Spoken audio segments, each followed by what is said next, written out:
Hello everyone, welcome to our channel সুলেখার পরিবার। তো তোমরা সবাই কেমন আছো? আশা করি ভালো আছো, আর আমিও ভালো আছি। তো সকালে চলে এলাম একটা নতুন ব্লগ নিয়ে।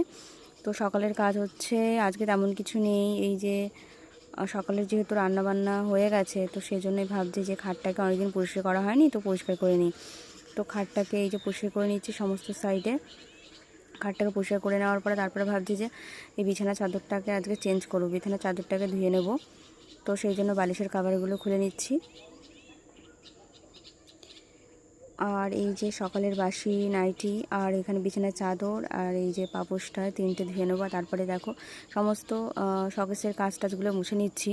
আর এই যে আলনাটাকে সুন্দর করে একটু মুছে টুছে নিয়ে আর গুছিয়ে নেবো। প্রত্যেক দিন পরিষ্কার করা হয়, তবুও যেন ধুলোবালি কোথা থেকে আসে বুঝেই পাই না। তো এক এক করে জামা কাপড়গুলো সব আস্তে আস্তে সুন্দর করে গুছিয়ে নেবো।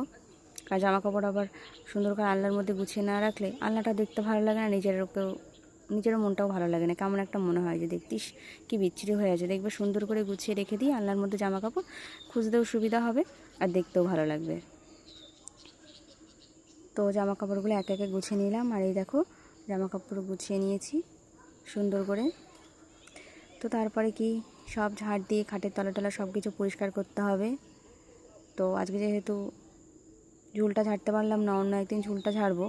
ঝুল মানে পরিষ্কারই আছে, বারান্দার ঝুলগুলো অন্য একদিন ঝাড়বো। তো সেই জন্য ঘরটাকে দেখতে পাচ্ছি সুন্দর করে ঝাড় দিয়ে নিচ্ছি। আর ঝাড় দিচ্ছি, দেখবে কতবার করে আমি দরজার সামনেটা গিয়ে ঝাড় দেবো, কারণ আমি ঝাড় দিচ্ছি আর বাইরে থেকে হাওয়া আসছে বলে সেই জন্য ওগুলো নোংরাগুলো আবার ঘরের মধ্যে চলে আসছে। দেখবে এই জায়গাটা আমি অনেক কভার করে ঝাড় দিতেই আছি। ওই দরজার মধ্যে ময়লাগুলো ঢুকে যাচ্ছে আর বেরোচ্ছে না। দেখছো কতবার করে ঝাড় দিচ্ছি ওই জায়গাটায়, কারণ হাওয়ার জন্য ময়লাগুলো সব ঘরের মধ্যে আবার চলে আসছে। তো সব ঘরগুলোকে একে একে ঝাড় দিয়ে নেব।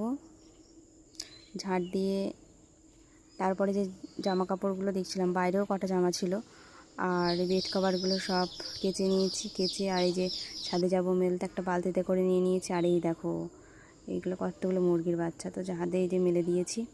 কি রৌদ্রের মাঝে ভীষণ পরিমাণে রৌদ্র ছিল। ভাবছিলাম যে সকাল সকাল মেলে দেবো, কেটেটো করতে করতে আর হয়নি। তো ছাদে চলে গেলাম, মাথায় একটা ওড়না দিয়ে নিয়েছি। আর ওখানে শাশুড়িরা ওই যে কাঁথা বসাচ্ছে, কারণ শীতকাল আসছে তো কী করবে, তো কাঁথা বসিয়েছে একটা। আর এই যে জামা কাপড় মেলে দিয়ে আসার পরে ঘরটাকে মুছে নিচ্ছি। তো এইখানে একটু ওই একটা কাপড় দিয়ে আর জল দিয়ে বালতিতে করে, তো ফিনাইল দিয়ে এটা দিয়ে মুছি, কারণ ওই মোছার যে ডান্ডাটা পাওয়া যায় লাঠিটা, সেটা দিয়ে মুছি না, কারণ ওই খাটের সাইডে তো জল লেগে যাবে। তো খাটটা তাড়াতাড়ি